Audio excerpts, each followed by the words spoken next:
So let's get started with the presentation here. A lot of us have been at home a lot. I know that we have Career Force in Duluth. I've been here just about every day. And when you talk about being creative, we as job seekers, you as job seekers, employers, all have to be creative in this day and age. So we've been home for 2.5 years. They're bringing people back into the office in many situations. They have to think, they still have to think about hand sanitizer and do we wear masks or do we not? Or do you still have to sit 6 feet apart?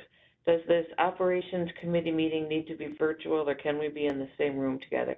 So everyone still needs to be creative, which is why this is still just a great title for this series of workshops, because everyone needs to be creative during COVID and without, to shine to that employer that you are the best candidate to them. You want to get their attention. They have a lot on their minds. Everything is changing daily. And we just need to know that we need to make it easy for them to see that we are the right person for the job. Having a positive attitude and a positive outlook is critical to your success. And trust me, and we'll talk about this, that it's a choice you make every single day. So we're going to set up a game plan. Now, we don't have jobs to offer, but we've got the tools to help you succeed in your job search. And that's what we're here for today, is to get you started. Sure, there's not a job anymore. You lost your job, you got laid off. Some people quit their job because of one reason or another. No matter what, though, it's difficult. There's lots of jobs out there. You just need to be able to find the right one. But yeah, it's a very stressful time. If you do get laid off, they say that it is one of those top 3 things in life that cause you great stress, which is, loss of a loved one, divorce or separation, loss of a job, because so oftentimes we think of ourselves as that is a huge part of who you are, is where you work and what you do and those sorts of things. So it is difficult, and we do need to figure out how do we navigate through all of this, because it really does affect us, emotionally. When I was laid off, I was devastated. I'd only been at the job for a month and suddenly laid off. Didn't quite know what to think about that. So psychologically, it was kind of hard. Like, was I a failure? What did I do? Why am I now sitting at home when I've been working, since I was 16 years old? I should be working. So it does affect us, our self-esteem, our identity. Like I say, sometimes we identify, with what we do for work. Oftentimes when you meet someone new, it's like, hi, my name is Rhonda. Where do you work? What do you do? And if you're not working, that's an awkward situation. Obviously, it affects your finances because that income is now gone. So, you need to think about all those things. Sometimes it's your social life. Maybe those were your best friends at work, and that was who you socialized with after hours and things like that. So just getting over this is really tough. You're going to hear lots of opinions from lots of people about how they got their last job and what's taking you so long, and you don't need a cover letter. Yeah, you don't need a resume. But really, the tools that we offer and that we suggest really do seem to work. So we really encourage you to take stock of what we're talking about in this series of workshops. And just know that this could be you for a while. This is an emotional roller coaster that you're on. And it will end. You'll get off the roller coaster all in good time when the right opportunity comes and you connect with that opportunity. But this is perfectly normal, perfectly normal. So you're gonna start in at, the news finally sinks in. Okay, I've got to get going on this job search. I lost my last job. I've got to get rolling. And you might have some really great leads, but they don't pan out. And so now you're kind of like, oh gosh, now what do I do? And self-doubt and sadness set in, and then, as you get rolling, you're here today at this workshop, and maybe we'll help you mobilize and get ready for your research and get your resources in order and get that first lead, and it doesn't pan out, and then finally you make that connection, the right employer, you've got the skills, all those things comes together, and you find that really great opportunity. And that's what we all hope for, and that's what we're all looking for. So if you want to put in on the chat box again, and you can type in anytime, but where are you on this emotional roller coaster? How's your attitude today? How's your attitude this week? Are you sort of presenting yourself when you go out and you talk to people as your best self, positive self when you talk to people about the fact that you're looking for work? Are you able to stay closer to the top of that roller coaster, or if you're having some real ups and downs? So type in the chat box and just let us know kind of where you're feeling. And you need to kind of learn from this. If you're in one of those downward slopes where the leads don't pan out and you're discouraged and you have an interview coming up, what are you going to do to get yourself from that low point into being the best person that you can be, the best representation of yourself? Get your attitude in line so that you can go into that next interview with everything that you've got. What's going to give you the strength to do that? Because we have to be able to figure out, discouraged, trying to follow some leads, have to stay positive. Yep, there is extremely sad. There's lots of opportunities, but they're not always the right opportunities for what you're looking for. And we certainly understand that. And when you go on to careerforcemn.com, there are interest and skills assessments you can go on and do and try and see where your interests lie and where your skills lie. And I think that those are really great things to sort of give you what it takes to say, yeah, I can do this. I can make this happen for sure. And part of that being on the emotional roller coaster is just recognizing your feelings. Not much going on, learning what you can and can't do. It's taking longer than you thought, those sorts of things, and it's frustrating. But recognizing your feelings and giving yourself credit for those feelings is good. I mean, you have to give yourself, tell yourself that this is going to pass. You're a good person, things are going to happen. But find a safe outlet, whether that's with friends, with family, with former coworkers that also got let go, although I'd probably hang out with the ones that have that positive attitude more often than negative, because they're going to help build you up. You're going to feed off of each other and encourage each other, and that's a safe place to be. Being around folks that are still grumbling and haven't quite accepted it yet are maybe not your best folks to hang around with. And you know what? Forgiving yourself, forgiving your former boss, forgiving COVID, if that was part of the reason for it. I know lots of places, even in Duluth, are saying, limited hours due to short staffing, things like that. COVID is still affecting a lot of things going on in our world, but we didn't ask for it. You didn't ask for it. Just forgive it, because you need to be able to move on from what's happening. Because if you walk into an interview and you still have that chip on your shoulder, you're still angry, you're still bent out of shape about what happened, an employer is going to see that, and they want people. One of the number one things that they want in their new employees is someone with a positive attitude. They're not going to want to hire someone that comes in grumbly and cranky into their interview, which is the most important half hour of that day. And if you go in cranky, it kind of gives them a sign of maybe things to come.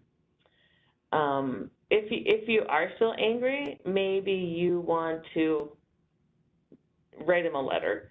write a letter to your former boss, tell them exactly how you feel, exactly how angry you are, what they did to you was terrible, all those things. Get it off your chest. Now, of course, you would never send that letter. You would chew it up and spit it out. You'd burn it in the fire pit. You would put it in your freezer and I don't know what you do with it, but you never send it, of course. But it helps to get those feelings, those negative feelings, those angry, upset, I'm tired of this feeling off of your chest. Because then and only then will you really accept the change. Change of employer, maybe in the same industry, maybe accept the change that you need to get into a different industry, and what is it going to take to get from here to there. But if you're going to do that, you need to be accepting of it so that you can let go and move on. Because bouncing back every day can be really hard. Every day is going to be different, but you have that choice every day of how you're going to do. How are you going to feel today? And not every day can you do this, and those are the days that you maybe don't go out and meet with the job club if you're not feeling strong or not feeling energized, not feeling positive. You maybe want to take those days to just sit behind the computer and do some research if you just can't get yourself out of it. But again, those are perfectly natural, normal feelings. You always want to be when you go out and do your job searching, do your interviewing, is just be the very best version of yourself, so to speak, because this whole job loss thing affects you from head to toe.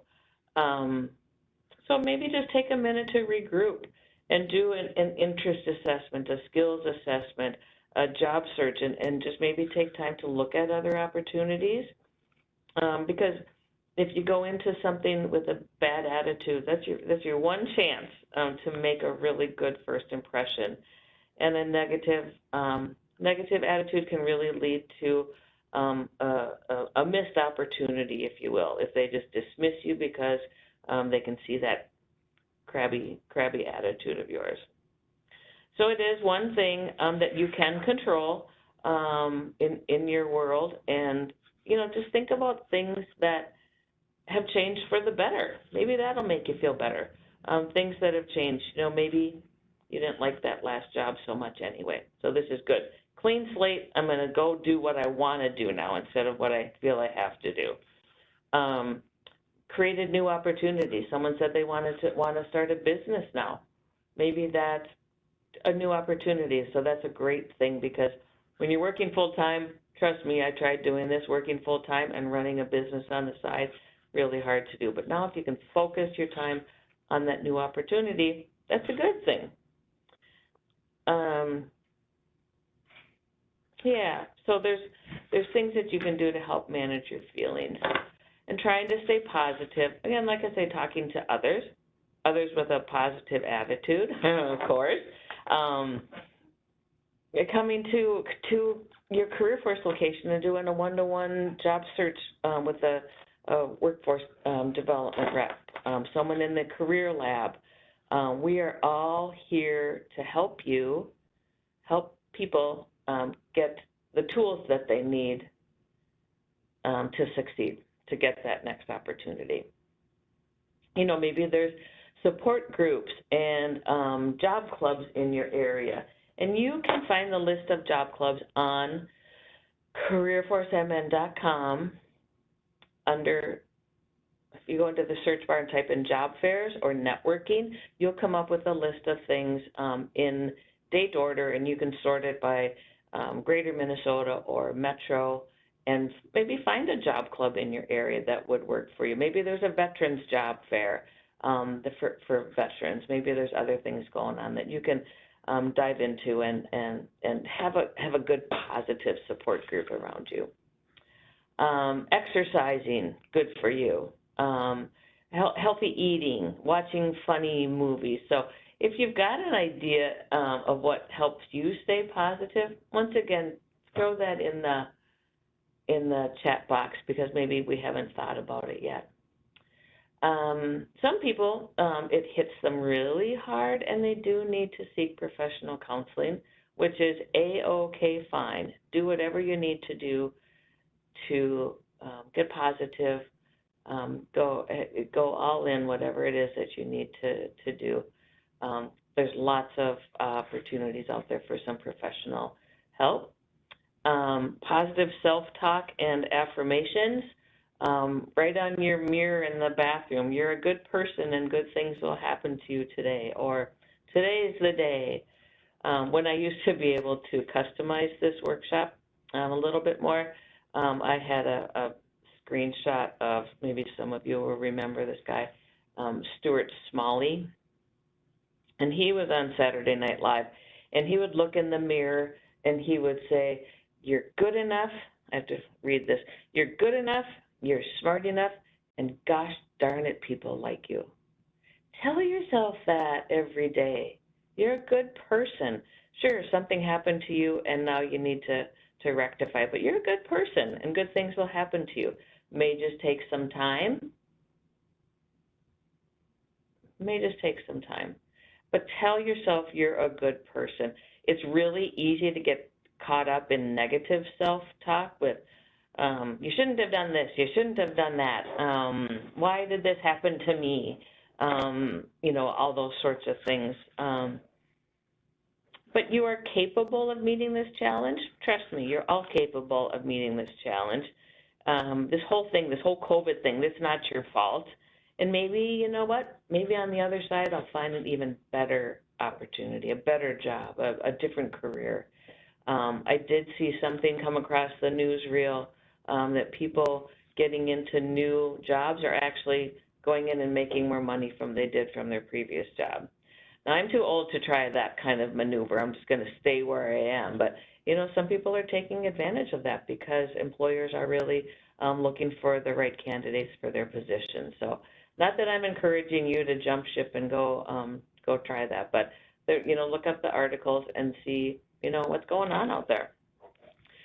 Now, another thing that's really a great opportunity is volunteering. Now, be careful. If you're on unemployment, you can't volunteer 40 hours a week. You still have to be able to work and available to work. So be careful of that. But, you know, it's fall in Duluth, Minnesota. We're going to go start deadheading the rose garden pretty soon. And I may end up volunteering, you may end up volunteering next to the HR person for the local hospital. And you start up a conversation and good things may happen. So consider doing a little bit of volunteer work as well. Some of the other things that folks have said previously is, you know, doing some breathing exercises and maintaining some structure. And we're going to talk about that in a little bit. Getting plenty of sleep, exercising, meditating. Like I said before, watching funny movies helps build up your attitude, makes you happy, so that's good. And even journaling on a regular basis. How are you feeling today? What did you do to get out of the slump? Those sorts of things. You know what? Dance like nobody's watching. Why not? So kind of the game plan for moving forward is first taking an inventory of yourself, assessing yourself. And there's a lot of different places you can go do that. On careerforcemn.com, there is a career search plan, if you will, assessing yourself. See if you're spot on with what you're looking for, with what your interests are. And we're going to look at some of these screenshots of some of these sites as we go through this. And you'll get this all in your follow-up packet, so don't worry about that. But doing the interest and skills assessments, I think, are really interesting. And don't think of these as just what you've done in your work life, if you will. Give yourself credit for all the things that you can do. I mean, I've changed oil in my car. I've replaced garbage disposals. I never got paid for that, but it's something that I can do. I can work with my hands. I am capable of doing that. So if Jiffy Lube up the street needs somebody to change oil, I could go apply for that job and say, I've done this before. I get it. Might need a refresher, but I have done this before. So give yourself credit for everything that you can do. So these are some websites. Do your homework. Find out what it would take to fill the skill gaps to go from what I did, operations manager to workforce development rep. I had the customer service skills. I had I worked in a travel agency, so I had that sort of giving people guidance sort of mentality, if you will. You know, if you can tell people to go on a European vacation and this is how you do those sorts of things, I can come over here and maybe tell you how to find a new job and how to research those sorts of things. So what are the things that you need to get from where you are today to what you want to be tomorrow, okay? And then you know what? Make the move or don't make the move. It's totally up to you. If it's going to take some training, again, talk to those dislocated worker counselors or the adult long-term unemployed counselors or senior employment or youth employment, wherever you are. Be sure and reach out to the local career force to see how we can help you. Remember, that's really what we love to do. That's why we're here. Even if it's just to renew a certification because your position was sort of put on hold during COVID and now you need to renew it, maybe the dislocated worker counselors can help you with that. You know, and maybe some advanced career, or not career, computer training. You know, there's different websites you can go on to get some computer training as well. And not everyone should jump into a new career at this point. Some people just need to get back to work. I talked to somebody the other day on a phone call and they said, well, my unemployment has run out. What do I do now? And it was sort of like, you might not get into your dream job, dream career right now.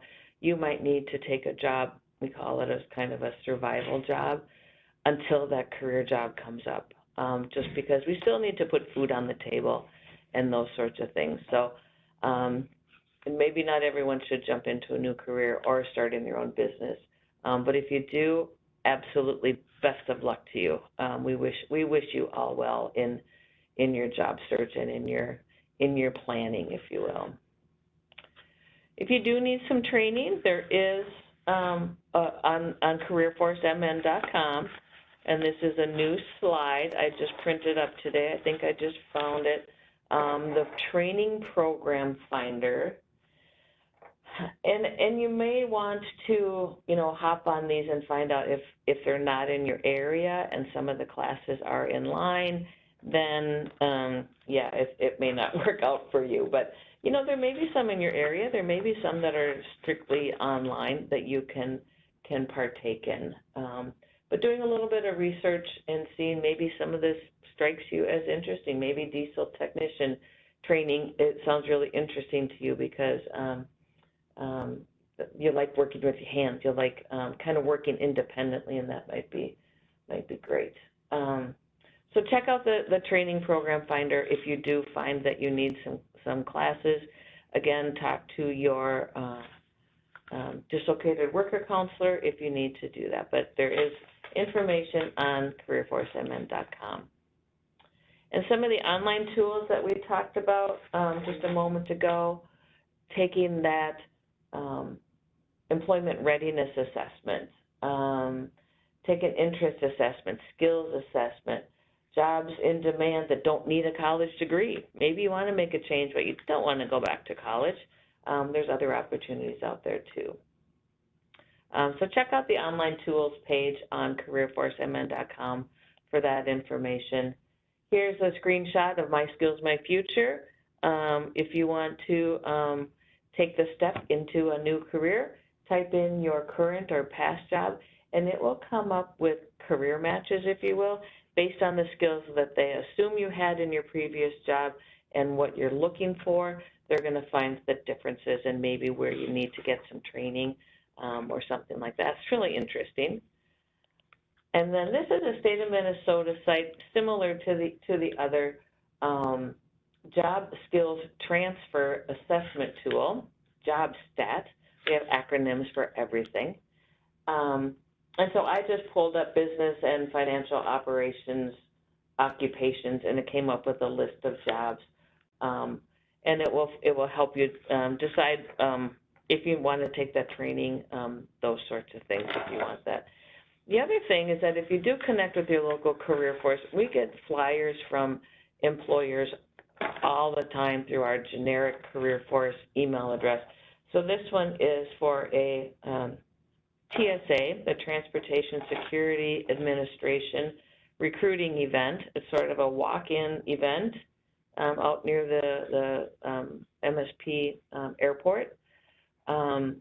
So check with them about that and get on their email list of things going on at their local, in your local area, if you will, because that's a great opportunity for some folks if that's what you're looking for. But we have to be able to know about these things, and that's a great way to figure that out, is connecting with your local career force. So we've talked about sort of the, I got to get doing this thing. Now we're going to talk about how do I prepare myself for this job search activity. So we're going to go through a bunch of different things, a bunch of different ideas. Some you're going to like, some you're not going to like so much, but you know, use what works for you. But one of the greatest things, and I think this was in an earlier slide, is getting organized, staying organized, mobilizing your resources, staying on track, and just part of that is managing your schedule. Your job search activities with your personal life, with who you are as a person. You're a mom, you're a dad, you're a brother, a sister, grandparent. You still need to be those things because that's going to help, so to speak, fill your cup so that you can keep going and keep the motivation going. So you need to balance that out.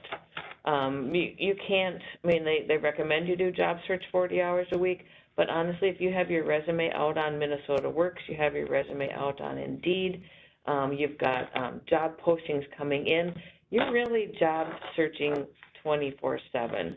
You may hop back on that computer once the kids go to bed and continue your search, but you do need to still be who you are as a person, as well as doing a good, thorough job search.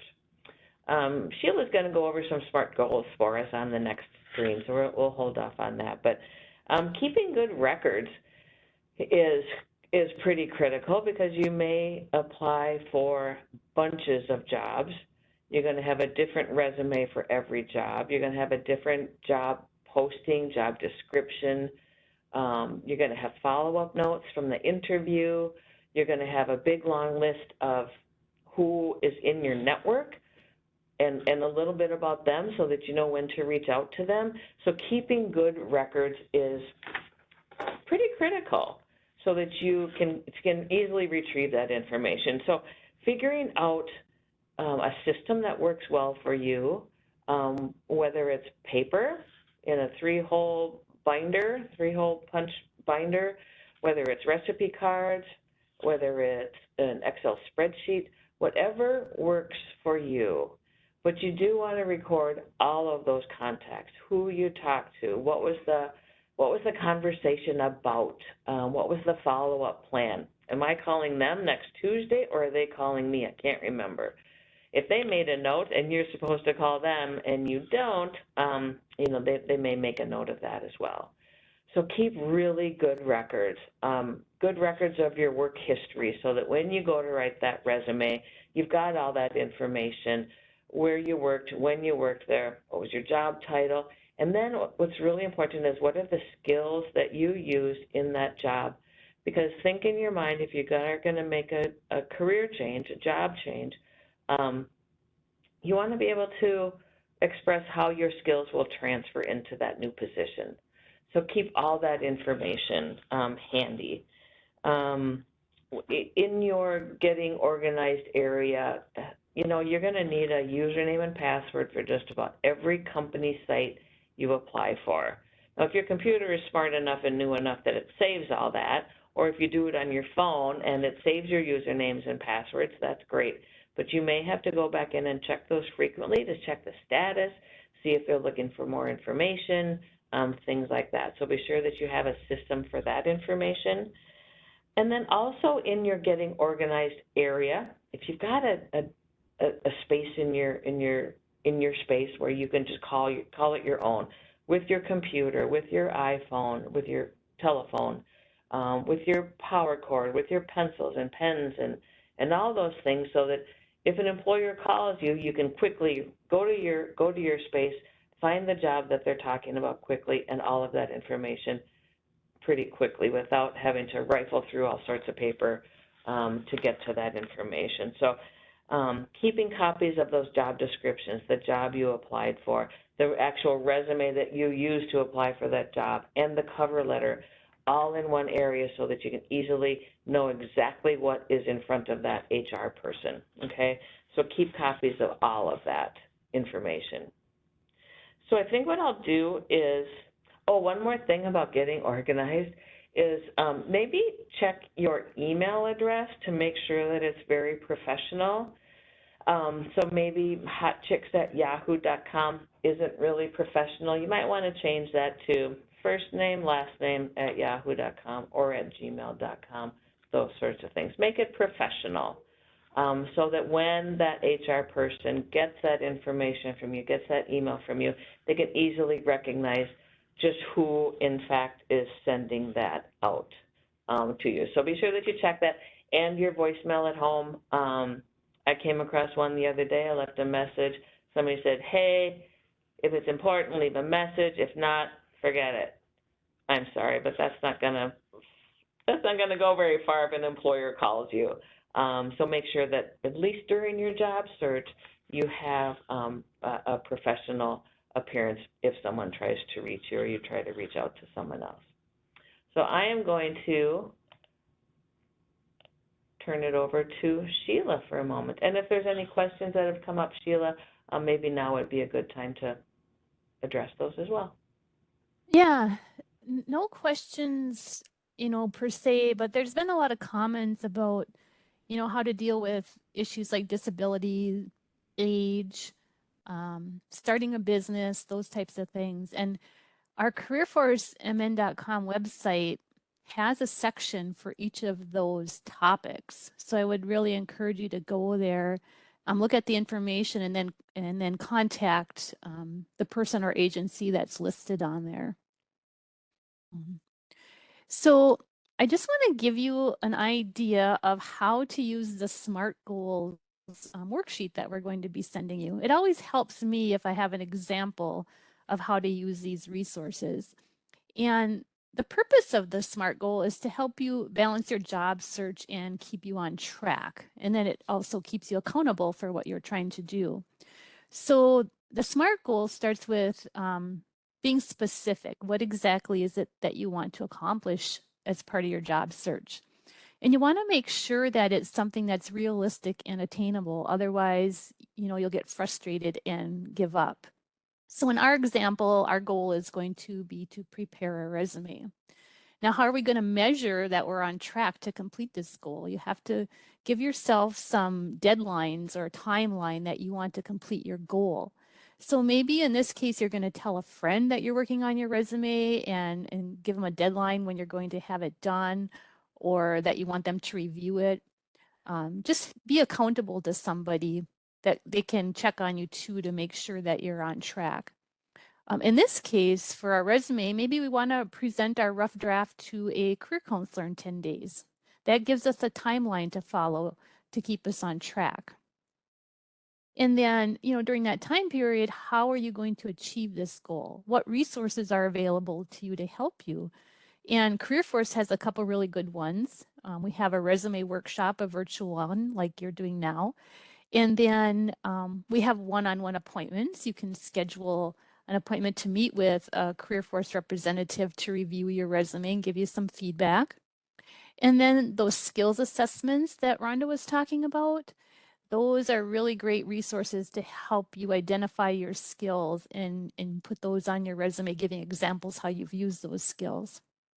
And then, of course, your job history and job descriptions are two other great resources to have handy when you're working on your resume.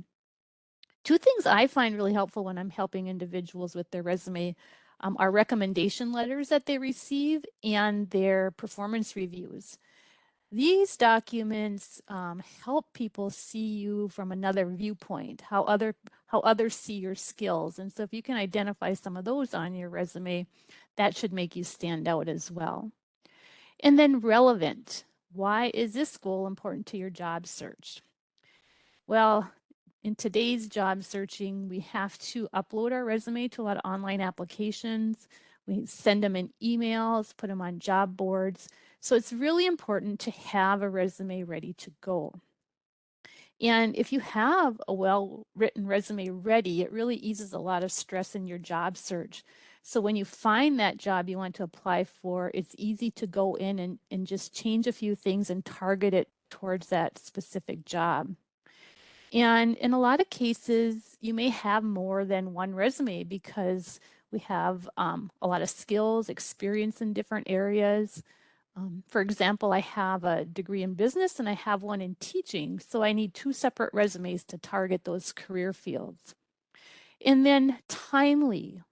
When are you going to complete this goal? You should have a specific date. So, if you told your friend you were going to work on a resume, give them your goal date. Maybe your goal date is to have it complete 2 days after you meet with that career counselor and get their feedback. So if you have a specific date when you're going to have it done, it will keep you on track. Now remember, you can be working on more than one goal at a time, but just make sure they're manageable and you're prioritizing your goals that will get you to where you need to be to get you back to work as soon as possible.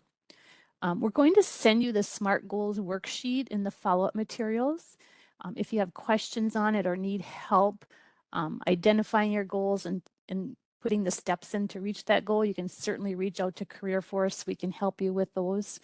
And if you need to contact us, our phone numbers are on the CareerForce location website, okay? Okay, Rhonda. Thank you, Sheila. That's just great information to have. So now you have your area set up at home. You're all organized. You've done the interest assessments and skills assessments. You kind of have ideas of what you're looking for. Now it's time to start your research. Checking out different companies that maybe are of interest to you. What are their products? What are their services? Do you believe in what they do? Can you go there and do the work that they need to do the work that they're doing? Studying the company's size and their history and their location. Now up in Duluth, everything is about 5 miles apart. You don't go more than 10 miles for basically anything that you need. When I lived in the Twin Cities, I lived in Minnetonka and I worked in St. Paul. I wouldn't want to do that again. So location is very important to me. Now that was when my kids are little. Now they're grown up and gone, so that's not a factor. But personally, I don't like spending that much time in my car and stuck in traffic. So for you folks that are looking for opportunities in the cities and location is an issue, maybe these days you can work from home a couple days a week. So maybe driving Minnetonka to St. Paul isn't such a big deal if you only have to do it a couple times a week. So thinking about those sorts of things. Do I want to work for a mega company, or do I want to work with a smaller mom and pop shop doing the work that I love to do? And looking at their history. Have they had issues with payroll not going through, or, things like that? So think about all those different things. What is their financial situation? Are they growing? Is this a growing industry? Well, that's pretty exciting to get in on the ground floor of something that's going to, expand like that. Find out through your research, what's their mission statement or their philosophy. One company I worked for when I was in the Twin Cities, their philosophy was work 40 hours during the week to stay on par with the competition, work all weekend to get ahead. And I was an absolute peon in the human resources department and found myself in the office on a Saturday with my baby in his stroller trying to put new hire packets for Monday. That's not a philosophy that I could do anymore, and so I had to make a change. So think about those things. What are the expectations that will be upon you? Recent changes or initiatives, like I say, remote or hybrid, whatever they're calling it, work-life balance. Maybe some recent changes with employers that are really of interest to you. Maybe working 4 10-hour days in the summer and having Fridays off is something that they're offering. So what are those human resource policies, if you will, to find out that sort of information through your network, through LinkedIn, finding people that work there to find out some of these things. Labor market information is good because that's going to show you if it's on the rise in your area, if it's in demand, or if it's kind of leveling off and there's not going to be big growth. You want to be sure. As much fun as these workshops are, you probably don't want to come back and do them again in a year because that opportunity is now gone. So you want to, not that we can control all of that, of course, but you want to get into something that's growing, that's in a growing industry. And then, of course, this is not, we don't do this as a holiday or as a hobby. We want decent salary and benefits for the work that we're doing. So finding out all those things is really great information. It'll help you make a decision on what are you going to do, where are you going to go. So we talk about research an awful lot and going to the company's websites. You know, the bigger companies, of course, will have websites with news and information and recent events and all this sort of thing on it. Their press releases. Smaller companies may not. So you may need to reach out to your local library, their reference section for some of those smaller companies. Check with the librarians if they've got information on that small manufacturing shop down the street that does beautiful ironwork or whatever it is. They may have some good information for you or can direct you to where you can get some really good information. LinkedIn, you can connect with folks that work there, folks that have worked at the company you're thinking about, see if you can get some information that way. Some of the career information websites we talked about, we'll talk about more of the job responsibilities, general job responsibilities in certain industries and certain positions.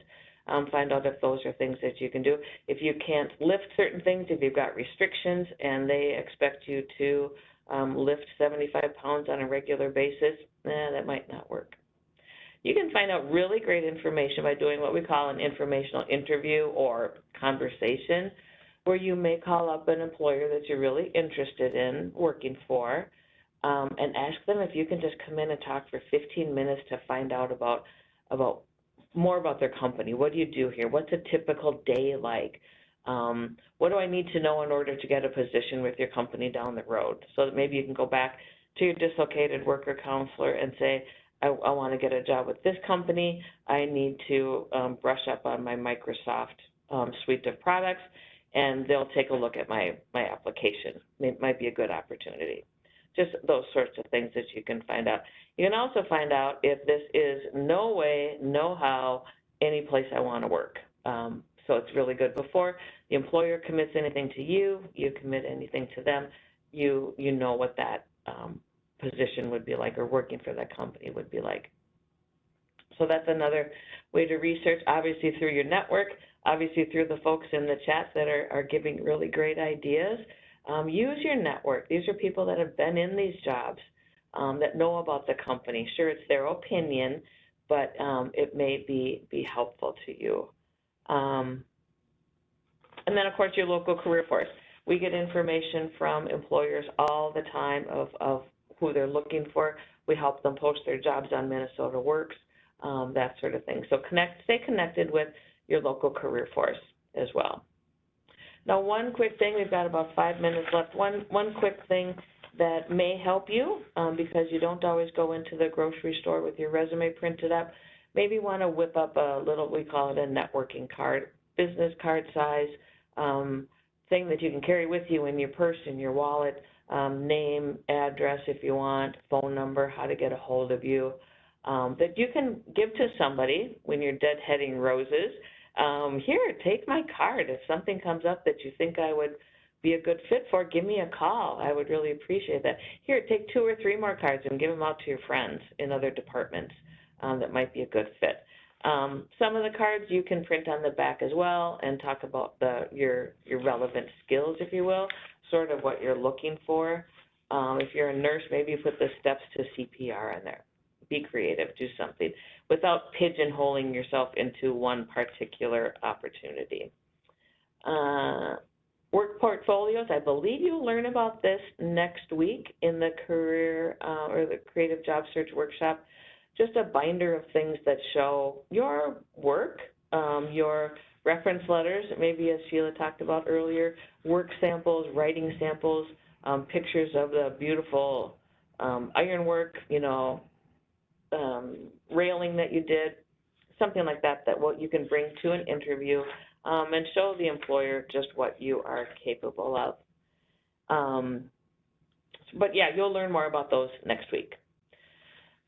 Talking about references real quick, because now you've done your research, you know what you're looking for, you've done your, you've got your idea of who you're looking for, and now think about references that can speak well about you and your ability to do that job, to work for that company, and they say it well. They speak objectively about you. They can give examples of your work history, maybe avoid references that might be too controversial. Maybe don't use the National Rifle Association, unless, of course, you're applying for a job at Gander Outdoors in the gun department. Don't use your Planned Parenthood reference unless you're going to go work in that industry, in the position with them. So if it's relevant, use it, but I would avoid it if it doesn't relate, because you don't know who's going to be on the other side of that list of references and where their feelings are on that subject. So just keep in mind, just keep it to people that you worked with, supervisors, maybe if you've just gotten out of school or taken some courses, your instructors. If you worked for a company and you can use your clients or the vendors that came in as a reference, those are great. They will speak to your work self. Always ask permission before you use them. Find out where they're going to be. If you're, it's October 1st, maybe they're going to head for Arizona. Don't give them their Duluth landline phone number. Find out what's the best way to reach them, because sometimes that's what it takes to get knocked out of the contention, is not being able to reach your references. And always thank them. Apparently people have more things to do than just be references for us, but they need to know that you're using them as a reference, okay? We have just a couple minutes left, so just in review, give yourself credit, take the time to recover from your job loss. It's a big deal. Face the challenges that you face every single day. Be the best that you can be, the best self that you can be on a regular basis. Getting organized, make a game plan, set up those SMART goals Sheila talked about. Do your research, lots and lots of research, and then gathering up your tools that you need to make it a successful job search, career search, if you will. And I wish you the best of luck. There's lots of opportunities out there, and now that you're going to be so prepared for those opportunities, we wish you the best. So if there's any questions, we're happy to answer them now. Oh, Moo is a really good site for business cards, someone just said. Oh, you like the idea of CPR?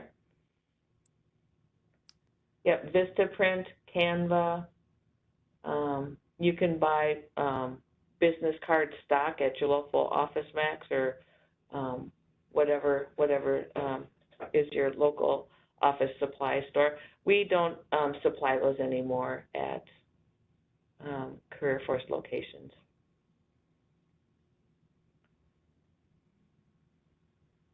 Sheila, anything else? I don't see any questions in the chat at this time. Okay. So we will gather up the PowerPoint and the recording and the examples that we said we'd send out for the SMART goals and a networking log, things like that. And we will probably send it out later on today or first thing in the morning. So watch for that.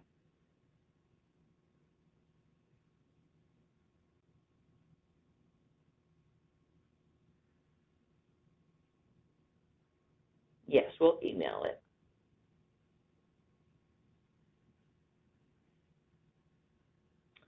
All right, well, if there's nothing further, I thank you for your time. Have a great day. Happy fall. Enjoy the leaf colors when you get outside. And again, best of luck to all of you.